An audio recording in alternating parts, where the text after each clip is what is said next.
efektif untuk remaja.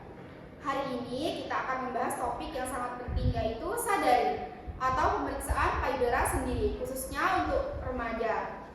Banyak remaja yang belum tahu bahwa kebiasaan ini ternyata bisa menjadi langkah awal deteksi dini kanker payudara.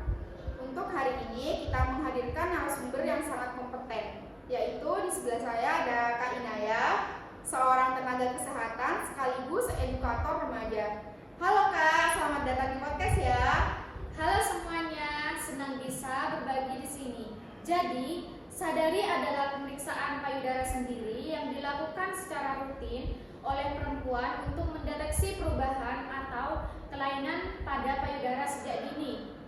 Tujuan utamanya bukan untuk mendiagnosis, tetapi untuk lebih mengenali kondisi payudara sendiri sehingga kalau ada benjolan atau perubahan bisa cepat dideteksi.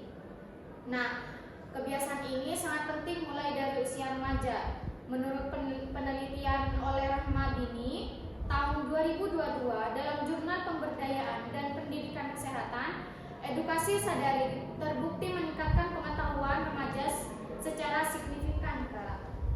Wah, menarik banget ya Kak. Ternyata remaja juga perlu sadar akan kesehatan payudara mereka sendiri. Tapi Kak, apa sih alasan pentingnya sadari harus dimulai sejak remaja? Nah, karena remaja sedang berada dalam fase perkembangan organ reproduksi, mereka harus mulai mengenali bentuk dan kondisi normal payudaranya sendiri.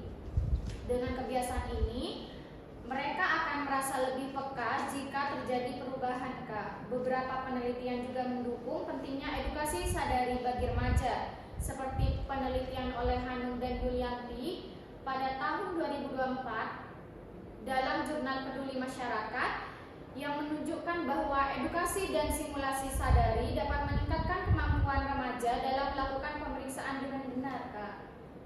Kalau gitu, kapan ya Kak waktu yang tepat untuk melakukan sadari itu sendiri? Nah, untuk waktu terbaik adalah 7-10 hari setelah hari pertama menstruasi, Kak, ketika payudara tidak bengkak atau nyeri. Nah, untuk remaja yang belum menstruasi teratur, sadari bisa dilakukan sekali sebulan pada tanggal yang sama, Kak. Mohon maaf nih ya Kak, boleh dijelaskan secara singkat Kak, bagaimana caranya itu? Nah, tentu boleh, Kak. Ada 3 tahap sederhana. Nah, yang pertama itu dilakukan di depan cermin, Kak. Perhatikan apakah ada perubahan bentuk, warna kulit, atau putih.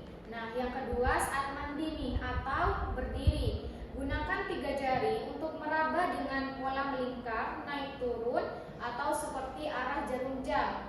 Nah, ketiga yaitu saat berbaring, Kak. Letakkan bantal kecil di bawah bahu, lalu raba payudara secara teratur, termasuk area ketiak. Nah, penelitian dari Ratnasari pada tahun 2024 juga menunjukkan bahwa video edukasi sadari sangat efektif meningkatkan keterampilan remaja dalam melakukan langkah-langkah ini, Kak. Baik, gimana Kak kalau saat sadari ada yang terasa aneh atau ada yang berubah nih? Apa sih yang harus kita lakukan sebagai remaja awam nih ya? Nah, remaja harus segera berkonsultasi ke tenaga kesehatan bila menemukan yang pertama itu benjolan baru. Nah, yang kedua nyeri yang tidak hilang. Yang ketiga yaitu puting mengeluarkan cairan abnormal. Yang keempat yaitu perubahan kulit seperti kulit jeruk. Nah, yang terakhir atau puting tertarik ke dalam. Penelitian oleh Isnailda pada tahun 2023 juga menegaskan bahwa peningkatan pengetahuan tentang perubahan payudara dapat membantu remaja lebih cepat mencari bantuan. Nah, kan sekarang edukasi tentang sadari ini banyak ya Kak lewat di media sosial. Menurut Kakak sendiri, edukasi sadari yang di media sosial itu sangat efektif gak sih buat membantu para remaja untuk melakukan sadari? Nah, itu sangat efektif sekali, Kak. Menurut Halimatus Sa'diyah, pada tahun 2025 dalam jurnal Medicus, edukasi sadari melalui TikTok terbukti meningkatkan pengetahuan dan sikap remaja putri.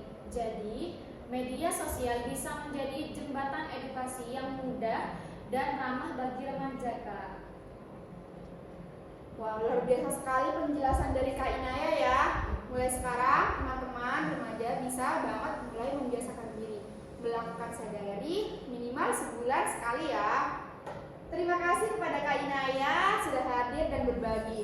Dan untuk para pendengar, jangan lupa untuk subscribe podcast Sehat Remaja dan dengarkan kami di episode kita yang lain ya.